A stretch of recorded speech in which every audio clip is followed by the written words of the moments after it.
Good இந்த GPay PhonePe Paytm அதெல்லாம் வந்ததுக்கு அப்புறம் லைஃப் ரொம்ப ஈஸியா இருக்குல்ல, என்ன நினைக்கிறேன்? ஏன் மட்டும் அப்படி சொல்றேன்? இப்பதான் இந்த ஜிபே போன்பே எல்லாம் வந்துச்சு. இதுக்கு முன்னாடி நம்ம கையில இருந்து காசு எடுத்து கொடுத்துட்டு இருந்தோம். சோ நம்மளுக்கு என்ன செலவாகுது, எவ்வளவு செலவாகுதுன்னு கணக்கு தெரிஞ்சுட்டு இருந்துச்சு. இப்போ உதாரணமா செலவு பண்ணிட்டு இருக்கோம். இந்த கருத்தெல்லாம் பேசாத. கடைக்கு போய் 100 ரூபா கொடுத்துட்டு 23 ரூபா செலவாச்சு அப்படின்னா மிச்சம் சில்லற எவ்வளவு யோசிக்கிறது எவ்வளவு பெரிய கஷ்டம் தெரியுமா? அதுக்கு இது எவ்வளவோ ஈஸியா இருக்கேடா புட்டு.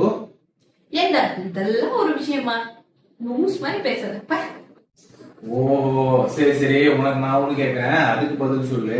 இப்ப 100 ரூபாய் கடையில கொடுக்குறேன், 44 ரூபாய் ஆச்சு, மிச்சம் எவ்வளவு வரும் சொல்லு பாப்போம். ஏண்டா மேக்ஸ் தெரியாது?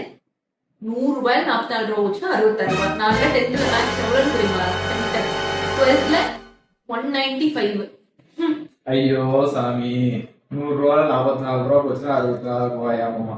56 ரூபான்றது கூட தெரியல. நான் ஆக்சுவலா பண்ணேன் என்ன நான் பாடலாம் வாங்க பாஸ் பண்ணேன்.